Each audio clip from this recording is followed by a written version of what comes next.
everyone, and welcome back to the current episode of Sippin with Steven. My guest today is Amanda Humphrey, who is, for those who are not in the know, she is the Maker's Mark Education and Experience Program Manager. Boy, that's a lot of... That's a mouthful. It's a mouthful, but what it's really cool having our brief conversation, you help direct and plan the experiences at Maker's Mark and the education that people get when they're there. Fabulous stuff. So as I was mentioning earlier to folks in this room, Maker's Mark to me is the place of bourbon tourism, because you have to really want to go to Loretta. It's about 20 miles south of Bardstown, but it's not a straight shot, is it, Amanda? It's not a straight road, and I moved from London, and I do that commute every day from Louisville now, and it gets hairy sometimes on those single roads just at the back of the distillery. Pretty good to get to Bardstown, but then it's a beautiful drive at 2 o'clock on a spring day when there's no bad weather. And you know what? There's no rush hour. Our rush hour is having slop trucks in front of you, or like deer, turkeys on the road. So, it's definitely memorable making your way over to the distillery. You are speaking my language. Now, we have 4 just lovely expressions of what you all make down in Loretta, and we're going to get to that in just a second. But first and foremost, why don't you tell folks, and a lot of people who watch this show are going out and venturing out on the Kentucky Bourbon Trail. A lot of people have heard of Maker's Mark, of the hand dipping of the bottle. But what is, in 2022, some things as the program and experience manager you would really like to highlight about what you all offer guests and patrons at the distillery? So you're right, it's a bit of a trek to get to the distillery, but I highly recommend it. We sit in just over 1,300 acres today. And the reason why the founders, Bill and Margie, purchased it back in 1953 was because the water source to the back of the property, and also because the local relationships with farmers who we source our grains from. So the whole reason why we're there is because we have our own water source. It's a 10-acre spring-fed lake to the back of the property. Water? It is limestone water. So think of decompressed shells, crustaceans, corals over millions of years. It acts like Swiss cheese, where you're stripping iron out of the water naturally, and you're left with this calcium-enriched water. But we sit in 1,300 acres today, and away from that sort of classic beaten tourpath that Margie and Bill created in the 1950s. Because you're right, Margie created bourbon tourism, if you think about it, in the 50s. It was the first distillery to open its doors to, fans, family, friends of the brand, to come and see what we were doing. So actually, she was inducted into the Bourbon Hall of Fame in 2014 for the work that she's done on Maker's Mark. Not just for Makers, but the category as a whole, forever changing the face of bourbon. Could you verify this for me? Because what I've heard through the Samuels family was when Margie started doing this, she said, we have to make people feel like they're guests at our house. Absolutely. And that if they're going to make the trip to Loretta from wherever they're coming from, they got to feel like they're important and they're guests. And so that's not a bourbon lore, that is fact. And I think, they're like the values we stick to today with the experience at Makers is building on what Margie created back in the day, is that hospitality at the distillery. Well, one of the things too that I find absolutely fabulous is the gift shop. The folks who have done the Maker's Mark ad campaigns over the years, utilizing the red wax, has been absolutely fabulous. It's genius, actually. Some of them. So besides doing, I'm assuming you all still do the red wax hand dipping of the bottles. We still do. So when you come down to the distillery, when you're on a tour, you actually see them hand dipping the bottles and then placing them back onto the line again. So they can dip 125 bottles a minute between 5 of them. Turn around in 30-minute rotational teams. You can tell if somebody's left or right-handed by the way the wax drips down the bottle. So if it's heavier on one side of the other hand. Or do people maybe get bored and don't want it to look exactly the same way every single time? Funnily enough, so we let the guys on the dipping line do what we call slam dunk. So if you're opening a bottle of, a box of Makers, or you might go into a liquor store, into a bar, and you'll see what we call slam dunk, which is an over-dipped bottle. And we do it specifically on the car strength Maker's Mark, where 1 in every 200 bottles, or whenever they feel like it, they'll slam dunk and then put it into the case, and it'll just get sent wherever in the world. Now that is a kind of trivia that I just love here at Sippin with Steven. So that's fabulous. So it's happy hunting, basically. Yeah, well, as you may or may not know, at the start of the Kentucky Bourbon Trail here at the Fraser, our goal is to promote all our partners.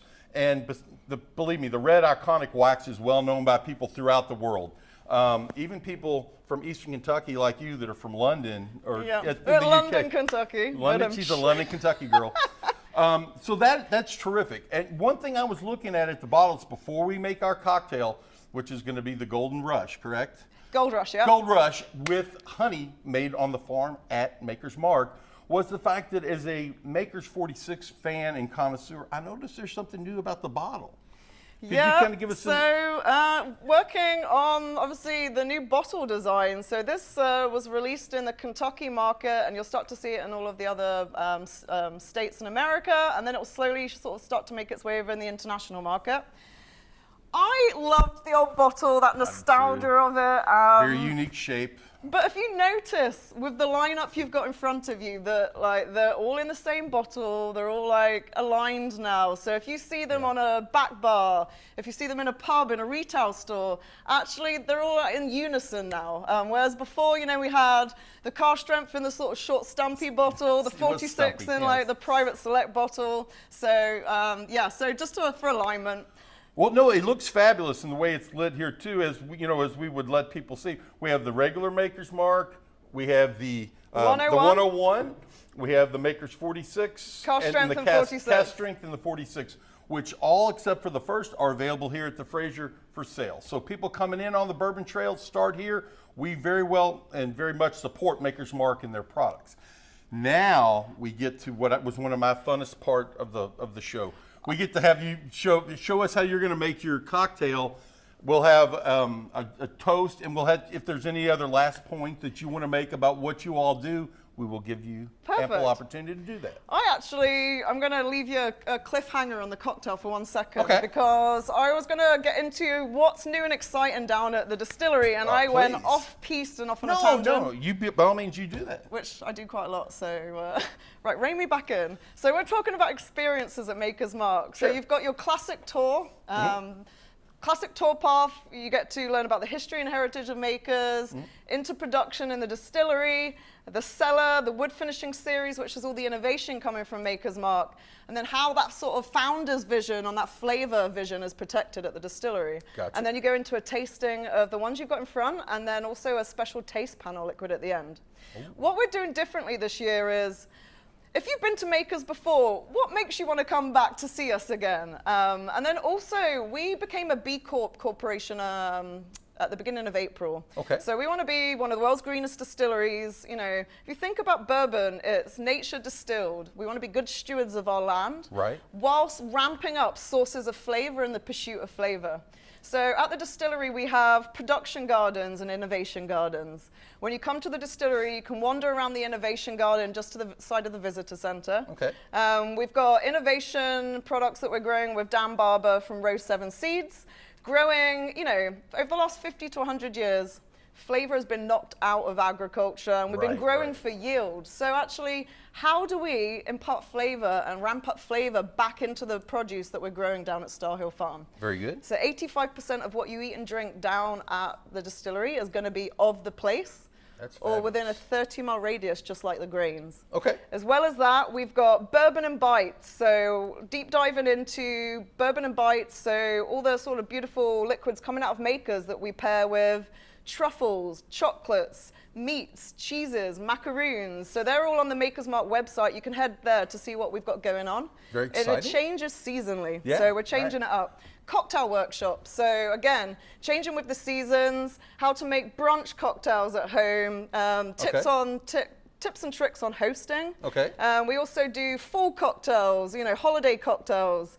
We've got mulled wine and reef making classes towards the end of this year. So plenty of reasons to come back multiple times. Exactly. And then different times of the year. Exactly. And if you're a nature nut, then actually you can do an oak experience where you come to the distillery and we deep dive into the wood pillar at Maker's Mark. So you see the education getting put into American oak. You get to see the oak repository. You also get to see our mother tree, which was a 300-year-old American oak tree. One of the finest specimens there is. Okay. You get to leave your mark at Maker's Mark by planting your own American oak tree that we keep you posted about from year to year. And then you get to thieve from casks in one of our warehouses near the lake. So I will be down soon. Working on No taking doubt. you out into nature to see what we're doing with our natural habitat, and then with the oak species. So something for everybody. That is absolutely fabulous. And we will get all kinds of comments and questions that I will direct your way about these various things, which is the point of what we're doing. Now, come back from the cliffhanger and tell my our viewers, because they're going to say, how do we make this fantastic drink? And what is in it? Because a lot of these folks want to know how to make it themselves. Yes, and what I will say is we're making a drink today that's super simple for you guys to create at home. So this was it's a modern classic. So cocktails created, post 1980 are classed as modern classics. Uh-huh. It's a twist on a bee's knees and a whiskey sour using 3 ingredients, and those 3 ingredients just shine through. Oh. So it's well thought of in your top bars in the world, but also easy for you guys to replicate at home. Gold Rush was created in New York in the early 2000s by a gentleman called Seagull, and one of my favorite bourbon cocktails. So let's go through it. Well, thank you for sharing. Let's. So the trick with this one is obviously a fine bourbon going into there. So with the makers, you get the stone fruit, you get the vanilla and caramel that comes through that complement that honey and that citrus bite that come through, those sort of woody notes that come through. Very nice. The second most vital part that you need to concentrate on and put some thought into is actually the honey itself. So we have apiaries at Maker's Mark. We were buying our honey from our neighbor, Johnny Young. He worked at Maker's Mark for 35 years. We were buying honey from him. We were like, why don't we just put our own apiaries on site from bees that pollinate within a 3-mile radius at Maker's Mark? Makes sense. We're trying to create healthy ecosystems, natural habitats, so encouraging pollinators back into the area is super important, and then also we get honey. Yeah, absolutely. So we have a fall and a winter honey, completely different flavor profiles depending on what they're pollinating on. We've got 6 hives, about 32,000 bees per hive. We're going to put that Star Hill Farm honey in their home of Maker's Mark. So we're going to put half a part of honey, 2 to 1 honey to water. Okay. If you mix it up just to make sure that when you're shaking it, it's not glooping together and then that honey's running all the way through your cocktail. Okay. So 3/4 of a part of honey water, sorry, I got that wrong at the beginning. So 3/4 of a part of honey water. I was going to wait to the end to correct you, but that's okay. Thank you so much. You did it yourself.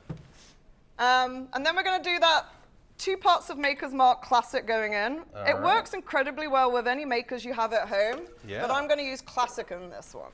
I got you. So you can do that to your own taste, and then depending on what your bourbon profile is. And Maker's Mark, it's aged to taste, not to time, so it's non-age statement bourbon. And all those yummy wood sugars coming through in this one. Okay. And then finally, just to cut through, we're going to citrus bite. Nice. This is the only thing out of the 3 that we can't nail growing in Kentucky is citrus at the moment. No lemon trees in Kentucky. No, we're at some point we're going to do it. Okay, but not currently. But now we're going to be using just fresh lemon juice. So 3/4 of a part of fresh lemon juice going in. Okay. And it's probably just over half a lemon that you're going to be using as your 3/4 of a part. All right. And make sure your lemon is fresh. So what you don't want to be doing is buying those plastic lemons from the store. I got you. They're pasteurized. They have this real to them. So fresh lemon all the way with this one. Okay. So 3/4 of a part of fresh lemon going in, and that is it. The 3 ingredients. Okay. Super simple.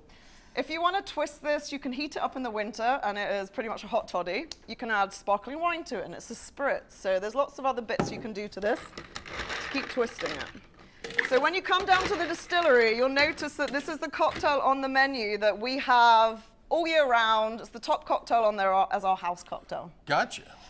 Well, when I come down, I expect one made for me as I come down there, when I come down to... I'm going to roll out the red carpet. You're going to get a gold rush on arrival. I'm going to take you around the farm. We're going to shake this sucker up. I just realized that I don't have a glass here to put it in. Well, we can adapt and overcome. Don't worry about that.